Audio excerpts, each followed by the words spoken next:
Welcome to the critique. So the material we have today makes a really powerful argument that embracing trials, the whole idea of shire no ukere, is how you gain virtue. Let's just dive right in. Yeah, let's do it. So the piece does a great job setting up this reward for enduring hardship. It's the brilliance of virtue, or toku no kageyaki. It is, and that's a compelling destination. But I think the power of that goal could be amplified by making the abstract concept of virtue a lot more concrete and actionable. Okay?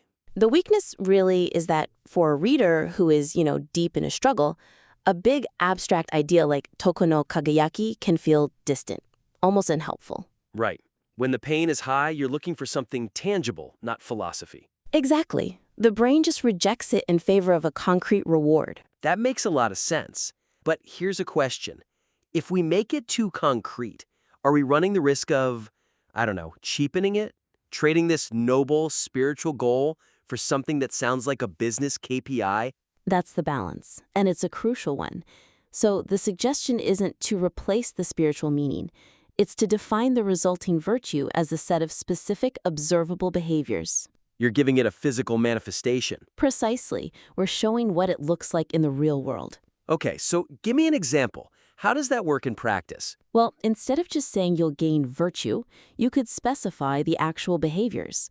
For instance, show how navigating a trial gives you, say, unshakable composure under professional pressure. Ah, okay. Or maybe it's the clarity to make difficult decisions without paralysis. This anchors that big abstract reward right into their real life. It links the painful process to a valuable outcome they can use today. Right. Virtue stops being a vague moral goal and becomes a high-value personal skill. That definitely grounds the payoff.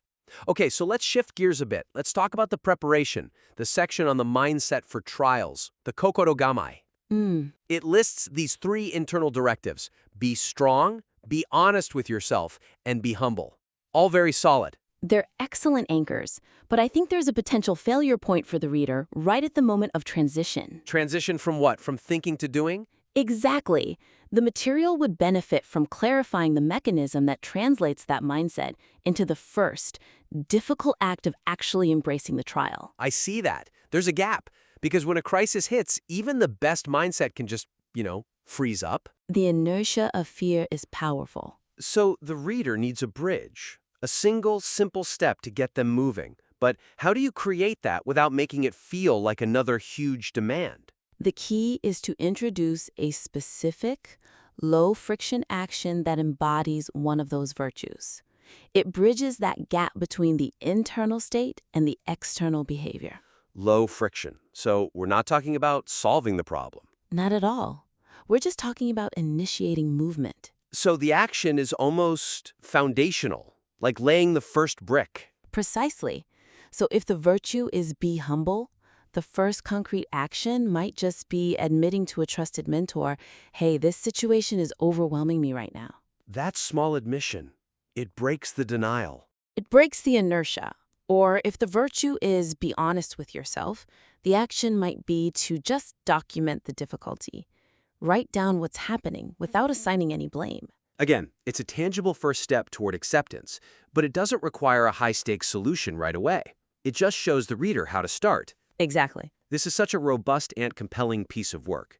So, to recap the 2 main actionable adjustments for the author. First, define that reward, the brilliance of virtue, in concrete behavioral terms.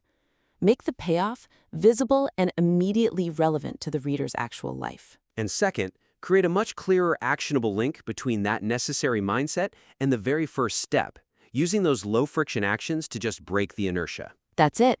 We really encourage you to send the material back in when you're ready for the next level of review.